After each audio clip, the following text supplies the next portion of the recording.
ఉభయ రాష్ట్రాల మధ్య జల వివాదం ఒకటి వచ్చింది. అది బనకచర్లలో 80,000 కోట్ల రూపాయలతోటి బనకచర్ల ప్రాజెక్టు రిజర్వాయర్ కట్టాలని చంద్రబాబు ప్రకటించడంతో తెలంగాణ ప్రాంతంలో ఒకవైపున రెచ్చగొట్టి పనులు చేసింది. వాస్తవానికి సిపిఐగా మేము చెప్పింది ఏంటంటే అనేక వెనకబడిన ప్రాంతాలు హంద్రేనేవా, కాళేనగరి, వంశధార అంత ఉన్నాయి. వాటిని కట్టకుండా దీనిలోకి వెళ్తే కాళయాపడుతుంది అని చెప్పిన మాట వాస్తవం. అయితే చంద్రబాబు ఒక వివరణ ఇచ్చారంటే సముద్రంకు పోయే నీళ్ళు అది తెలంగాణ వాడుకోవచ్చు, ఆంధ్ర వాడుకోవచ్చు, ఇద్దరు వాడుకుంటే సముద్రంకి పోతాయి కదా అనేది ఆయన.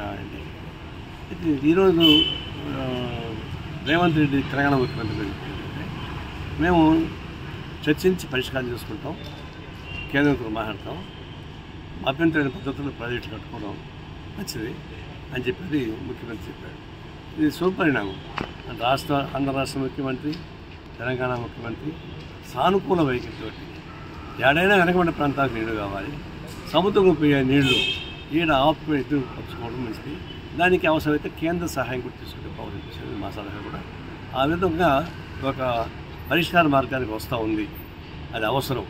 కానీ ఈలోపు ప్రాంతీయ ధోరణి రెచ్చగొట్టేవాళ్ళు, పర్సనాలిటీ కలిసి ఇబ్బంది పెట్టేవాళ్ళు తయారవుతున్నారు. అది మంచిది కాదు. ఒకరోజు 2 రాష్ట్రాలు విడిపోయినాయి. ఈ రాష్ట్రం విడిపోయినంత మాత్రం తెలుగు శత్రువులేం కాదు. అది అందువల్ల ఎవరికి నష్టం లేని పద్ధతిలో పరిష్కారం చేసుకోవాలి తప్ప రెచ్చగొట్టే పని ఎవరు చేయకూడదు చెప్పి కోరుతాం.